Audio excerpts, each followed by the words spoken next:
Astrologer Lalit Mohan Joshi channel में आप सबका स्वागत है। दोस्तों, आज बात करेंगे अप्रैल माह में होने वाले महापरिवर्तन की, जिसमें कि कौन सा ग्रह कौन सी डेट को अपना राशि परिवर्तन कर रहा है। इसके लिए मैंने एक वीडियो पहले ही बनाया था 11 अप्रैल को। जो भी देखना चाहता है वो 11 अप्रैल को उस वीडियो को जाके देख सकता है। इसलिए दोस्तों, आज हम लोग उस विषय में बात ना करके इसका जो इस ग्रहों का जो राशि परिवर्तन होने वाला है, इसकी वजह से क्या क्या इम्पैक्ट होगा देश में और दुनिया में, उस विषय पे बात करेंगे। तो दोस्तों, उसमें लिए सर्वप्रथम मैं अपने सभी सब्सक्राइबर्स को या जो नए दर्शक आ रहे हैं उनसे मैं रिक्वेस्ट करूंगा कि मैंने जनवरी और फरवरी माह में कई भविष्यवाणियां करी थी देश और दुनिया के लिए। मेरे आज के वीडियो को समझने के लिए या बेहतर समझने के लिए आप एक बार उन भविष्यवाणियों को जाके अवश्य देख लीजिए जो मैंने जनवरी और फरवरी माह 2022 में मैंने अपलोड करी थी। क्योंकि उन भविष्यवाणियों को पूरा होने का जो समय था वो अभी अप्रैल माह में जो ये महापरिवर्तन हुआ है, जो कि कई सौ सालों में एक बार होता है, उसके बाद से आपको देखने को और समझने को मिलेंगी। जहाँ तक इसमें जो पहली भविष्यवाणी दोस्तों मैं करूँगा वो ये है कि जो ये युद्ध की स्थिति जो अभी रूस और यूक्रेन के बीच में बन चुकी है, इसमें आप थोड़ा इजाफा और देखने को मिलेगा। इसमें थोड़ा इजाफा से मेरा मतलब है कि अभी कुछ और देश भी इसमें शामिल होंगे, और ये शामिल होंगे दोस्तों मई 2022 में। और उसमें दोस्तों अब जो इसके बाद जो ये युद्ध की स्थिति होंगी ये थोड़ी और पहले से और ज़्यादा भयानक होंगी। और लेकिन सेम स्थिति दोस्तों जो होगी वो भारत के लिए भी अच्छी नहीं होगी। क्योंकि भारत को भी अपने जो दोनों जो फ्रंट हैं, चाहे वो चाइना के साथ हो या कश्मीर के साथ हो, वहाँ पे भी कुछ ना कुछ टेंशन्स देखने को अवश्य मिलेंगी। जैसे गलवान घाटी में 2020 में टेंशन हुआ था, वैसे उसी स्तर का या उससे भी ज़्यादा स्तर का टेंशन चाइना या पाकिस्तान या दोनों देशों के साथ इंडिया को भी देखने को अब मिलेगा। ये अप्रैल के अंत में जो ये भी महापरिवर्तन जो राशियों का हो रहा है, उसके बाद से दोस्तों ये स्थिति कभी भी बन सकती है। और जहाँ तक दोस्तों ये कोई कोरोना के विषय में मैंने एक अपलोड किया था वीडियो, वो तो अभी आप स्थिति देख ही रहे हैं कि कोरोना के केसेस चाइना में, जर्मनी में, साउथ कोरिया में, कई यूरोप के और भी बहुत से देशों में कोरोना के केसेस बढ़े हैं। हालांकि मैंने अपने पुराने वीडियोस में भी ये बात स्पष्ट कहा था कि केसेस तो बढ़ेंगे लेकिन ये उतना ज़्यादा घातक नहीं होगा। और अभी तक के जो भी वेरिएंट्स आए हैं, कई वेरिएंट्स आ चुके हैं अब तो कोरोना के, चाहे वो ओमिक्रॉन हो, डेल्टा क्रॉन हो, BA.1 BA.2 का कोई कॉम्बिनेशन है, XC है, बहुत से अलग अलग नामों से अलग अलग वेरिएंट आए हुए हैं। लेकिन ये उतने घातक अब नहीं बचे हैं जितना कि डेल्टा ने 2021 में इंडिया में जो कोहराम मचाया था, ये उतने ज़्यादा घातक अब नहीं है। हालांकि इस केसेस जो हैं कई देशों में बढ़ चुके हैं। लेकिन मुख्य समस्या जो दोस्तों अभी आएगी, ये मई से आप इसका थोड़ा स्पष्ट आप देख पाएंगे जब कुछ और देश, जब यूरोप के कुछ और देश जो कि इस युद्ध में, जो ये रूस और यूक्रेन का जो युद्ध है,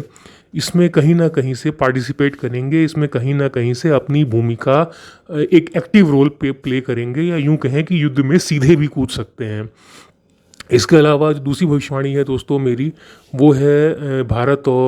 के लिए, कि भारत का जो अपना टेंशन है, चाहे पाकिस्तान के साथ चाहे चाइना के साथ, इसमें भी इजाफा देखने को मिलेगा। और जो तीसरी भविष्यवाणी दोस्तों जो कि मैंने जनवरी, फरवरी और मार्च 2022 में जो मैंने भविष्यवाणी अपलोड करी है अपने चैनल में, उसमें मैंने ये बात कई बार बताई है कि चाइना और ताइवान के बीच जो संघर्ष है, जो कि छुटपुट होता रहता है, वो आने वाले समय में एक बड़ा रूप लेगा और कुछ ऐसा अप्रत्याशित होगा ताइवान के साथ जो कि किसी ने सोचा भी नहीं होगा। चाहे वो वहाँ के टॉप जो नेता हैं, जो टॉप लीडर्स हैं वहाँ के, उनको मरवाना हो, या उनके टॉप लीडर्स को जेल में डालना हो, या सीधे उस पर कोई सैनिक कार्यवाही करना हो ताइवान के ऊपर, ऐसा कुछ ना कुछ अप्रत्याशित जो है अवश्य होगा जो कि चाइना के द्वारा ताइवान के ऊपर किया जाएगा। और ये चीज़ दोस्तों मैं अपने पुराने वीडियोस में, जो कि मैंने जनवरी और फरवरी या मार्च में भी मैंने अपलोड किए थे, उसमें ये चीज़ मैंने बार बार बोली है कि ऐसा समय, अब ये अप्रैल का जो महापरिवर्तन होने वाला है ग्रहों का, उसके बाद से ये चीज़ स्पष्ट होती दिखेगी।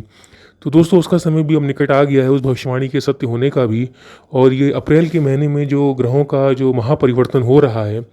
इसके बाद से दोस्तों अगले 3 महीने जो हैं वो बहुत ही ज़्यादा चार्जड हैं या बहुत ही ज़्यादा एनर्जाइज्ड हैं। मतलब अगर मैं मई से मैं मंथ काउंट करना शुरू करूं तो मई, जून और जुलाई,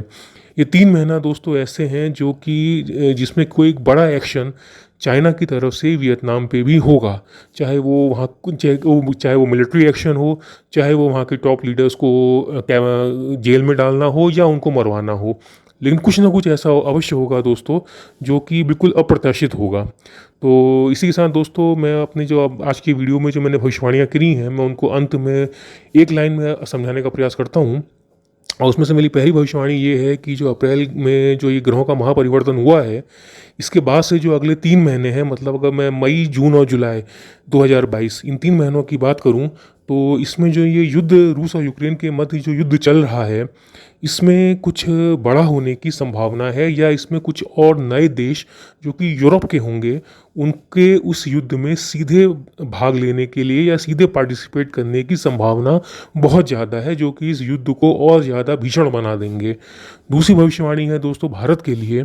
कि भारत का भी जो अपना चाहे पाकिस्तान के साथ चाहे चाइना के साथ जो बॉर्डर का जो टेंशन है जो कई सालों से चल रहा है, उसमें भी इजाफा देखने को मिलेगा। हालांकि मैं इसको युद्ध की परिभाषा तो नहीं कह सकता, लेकिन हाँ, जैसे गलवान घाटी में जो ये टेंशन हुआ था, उस टाइप का टेंशन या उससे थोड़ा बेटर या थोड़े बड़े स्तर का टेंशन यहाँ पे देखने को मिल सकता है, चाहे वो चाइना के साथ हो, चाहे पाकिस्तान के साथ हो, या दोनों के साथ हो। और तीसरी और भविष्यवाणी जो है वो ताइवान के संदर्भ में है कि मई, जून और जुलाई ये 3 महीने ताइवान के लिए बहुत ज़्यादा भारी रहेंगे, और वहाँ के जो नेता हैं उनको भी बहुत संभल के रहना पड़ेगा, क्योंकि चाइना कुछ बड़ा बड़ा करने की सोच चुका है, और अभी इन 3 महीनों के अंदर ही वो अपनी सोच को क्रियान्वित करेगा या उसको प्रैक्टिकल करेगा, उसने जो भी प्लानिंग अभी तक करी है। तो दोस्तों आने वाला समय बताएगा कि मेरी भविष्यवाणियाँ सही हैं या नहीं हैं। तो इसी के साथ मैं अपनी बातों को विराम देता हूँ। अगर आपको मेरी कोई बात समझ में नहीं आई हो तो आप कमेंट से, ईमेल के माध्यम से मेरे से संपर्क कर सकते हैं। नमस्कार।